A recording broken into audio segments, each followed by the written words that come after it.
Welcome to the English with Kirsty podcast from www.englishwithkirsty.com.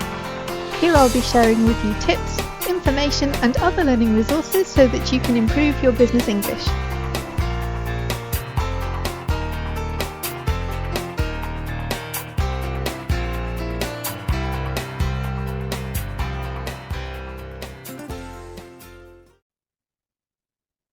Welcome back to the English with Kirsty podcast, and today I have another solo episode for you, and I want to talk about something that I've been listening to people talking about more and more recently, partly because of the kind of people that I'm working with, but I think especially for those who are listening to this at the time the podcast is being recorded in September 2024, then September is really a time for new beginnings, whether you have children or not.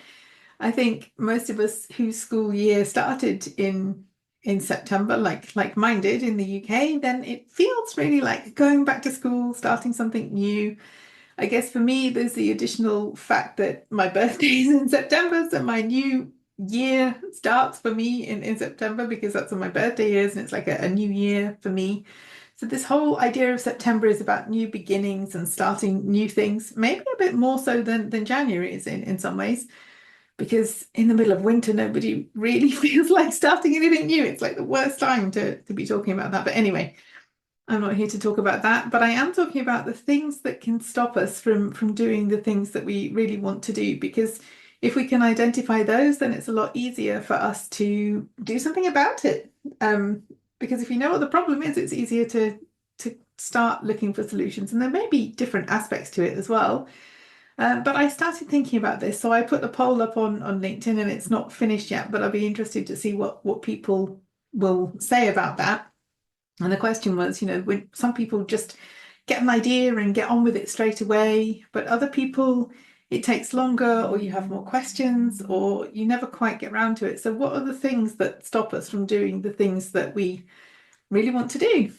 And I think a lot of that, as somebody who works supporting people with their language training and language learning, a lot of the time people don't just say, oh, I want to improve my English. That the people that I work with are mainly business owners or freelancers who have a goal in mind. They want to improve their English because it means that then they can have better meetings with potential clients, or that they can create more content in English that really sounds like them, or they can attend conferences and maybe speak on a subject that they're passionate about, and they haven't been doing that before. So they have a goal, something they want to do, but sometimes things get in the way of that, and that's what I'm talking about today. So 7 things that can stop us when we want to do something new.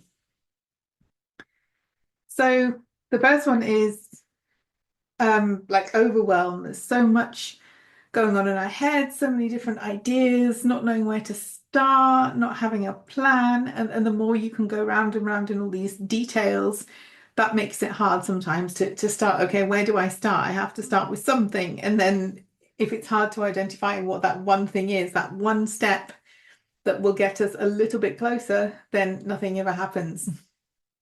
So that can be like the first obstacle on the road to getting things done, not knowing where to start and just having so much going on in your head.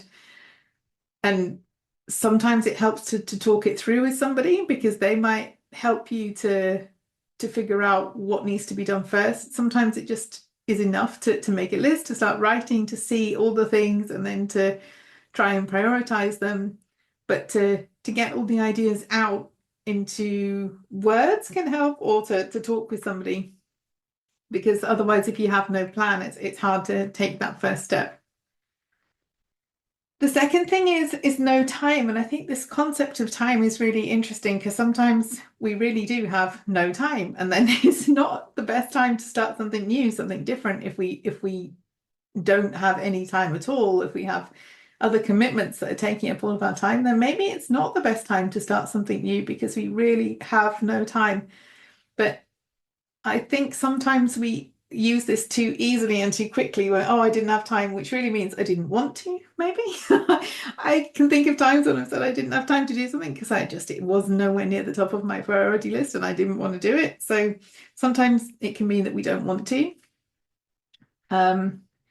Sometimes it can mean we don't have enough time to do all the things that we want to do, but we can have time to do the first one. And going back to the other point about having a list of things that would get us closer to the goal, if we had time for a couple of them a week, sure, we don't have time to do everything, but if you can break the task down into smaller chunks, you might have time to do each chunk rather than thinking about the whole thing as one big task.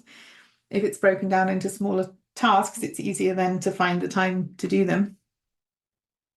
Sometimes it's about boundaries and not having time because there are people or situations who can take over our time too easily, who can fill our time with stuff that isn't really a priority for us, that isn't really bringing us closer to what we need to be doing. So it's about having boundaries to prevent certain people or certain projects or certain things within our life taking every bit of time we have.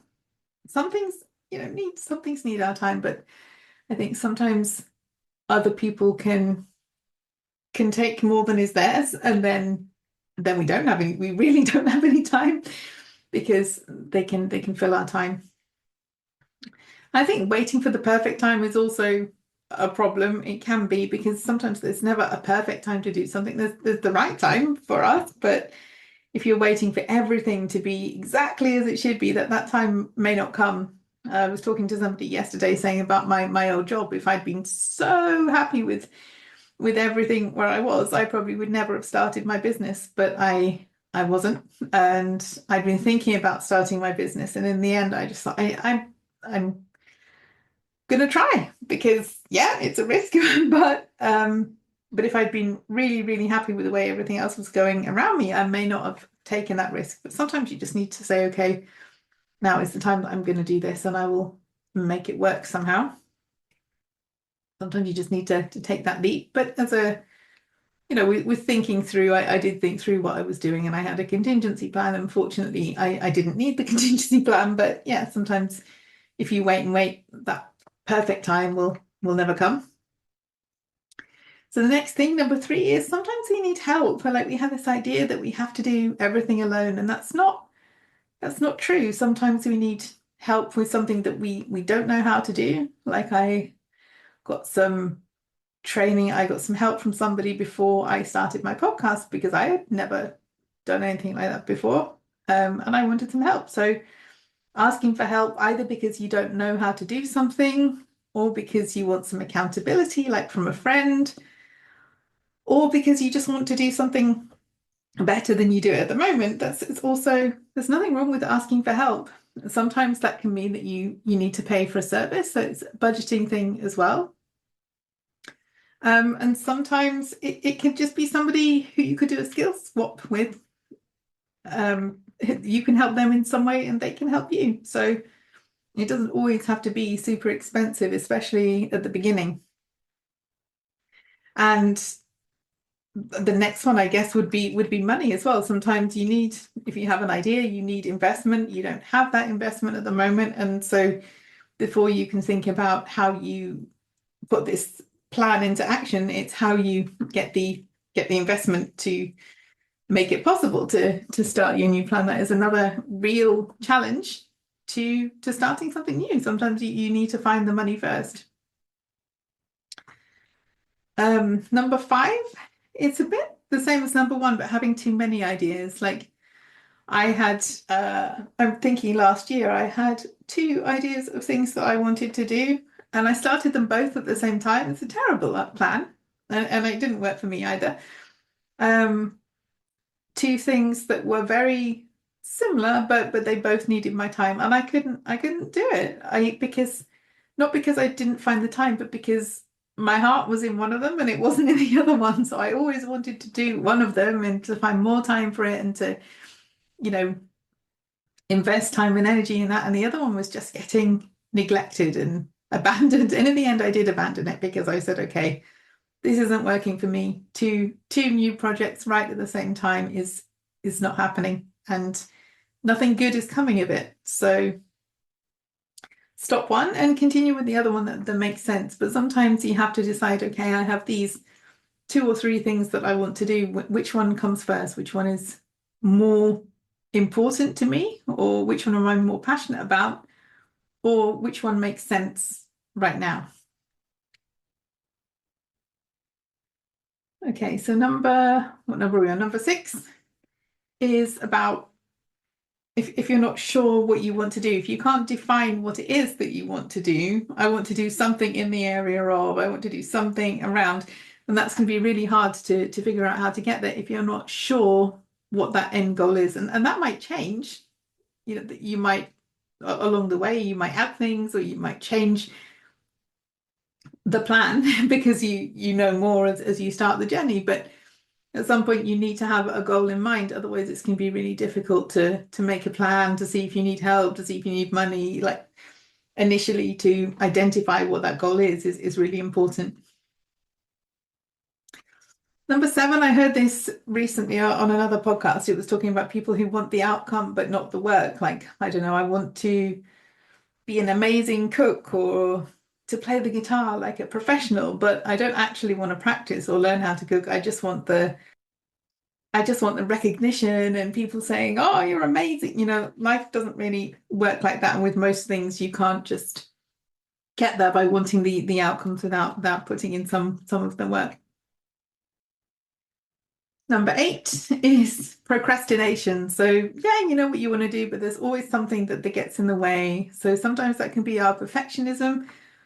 I may be guilty of that, waiting for something to be absolutely perfect before we actually do it, because we think that I can't launch this, I can't publish this, I can't attend this until I meet all these other criteria, and it's because of our perfectionist that is actually trying to protect us, but at the end of the day is sometimes keeping us from doing the things that would really make us happy, or that we would enjoy, or that would be really good for us, or that at least might not be as scary as we think they are. And I know all about this because I work through this regularly with different things, but it's something to be aware of, because I wouldn't say that I'm a procrastinator, but then when I look at what I don't do because of my perfectionist tendencies, in some ways that is also wasting time. So there's that. And sometimes we think about procrastination as people just, sitting around not doing very much, but I think there are a lot more elements to it that we don't necessarily consider or think of straight away when we're talking about this. So another one could be research. Like, you spend so long looking into all the information about doing something or how to do something, or what 50 different people have said online about, and then sign up for a course about how to do it. So we never get past the researching stage because it's comfortable while we're finding information. And I love finding information. I love having a plan. But at some point you have to say, okay, I have enough to start. I may want to continue doing research and learning, but I have enough to start. And sometimes we can go down that rabbit hole of research, or just other things that we find interesting, other things that get our attention and take us away from the main goal of what we're supposed to be doing. And sometimes it is just, finding 1,000,001 things to do because we don't want to take that first step, or the step that is out there in the public, the step that means other people know what we're doing. Okay, so that is the 8 things that I wanted to talk about. They're all things that can all feel very justified and they make sense, but that they can all get in the way of our moving on with the new idea we have, or the thing that we want to try. Because sometimes you only find out you don't want to do something when you've tried it. You really give it your best and think, okay, I thought this would be good for me. Actually, it's not what I want. And I know that now because I tried. Or it can go the other way, and you start something and you really enjoy it. You find help from places where you never had even thought that help could come from, through meeting people and the people whom they know. You can sometimes be surprised by the help that comes to you when you take that first step to try something new, or to start building something that you've always wanted to do. Sometimes it just takes that first step, and then you get the help that you need from places where you didn't expect it. But ultimately, if you know where you're going, it's easier to get there. And I think sometimes we don't have to know the complete end goal. We may change our ideas on the way, but you have to know what you're aiming for, and then it's easier to make that plan. So that's what I would ask you this September, or whenever you're listening to this podcast. Is there something new that you want to start, that you want to do? Another point about time, I know we've gone through that, but sometimes deadlines, unrealistic deadlines that we set ourselves, can be as much of a problem. Sometimes if nobody's expecting this project to be completed, you can take the time you need, so you don't have to feel that the time constraints are you have to do it by the end of the year, by Christmas. Sometimes things just take longer. But is there something that you want to do, and what will be your first step to getting there? And if you have anything English related, I now have my 3 programs established. They're on the website. So if you are a translator who uses English as an additional language and you want to be in a group with other translators who want to speak more, I have a group course for that. I have the Discover Your Voice in English program for people who use English as an additional language and who want to feel more like themselves when they're speaking, who want to overcome the barriers to using English in a way that feels really like them. And then there is the consultancy service, which is for trainers and coaches who want to offer their existing programs and courses in English. So if any of those are new things that you want to start, then you're welcome to get in touch with me. And we also have the Conversation Club, which we were talking about last week. And if you're listening to this in September 2024, there's also the podcast survey going on this month and the podcast meetup next month.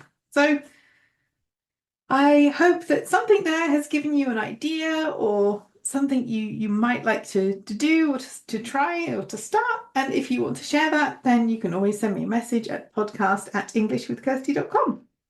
So have a great week and have fun learning English, and I will be back soon with another guest interview next week.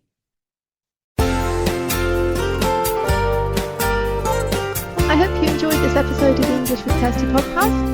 If you have any questions or comments, my email address is kirsty@englishwithkirsty.com, or you can go to www.englishwithkirsty.com/podcast, where you'll find information about the individual episodes.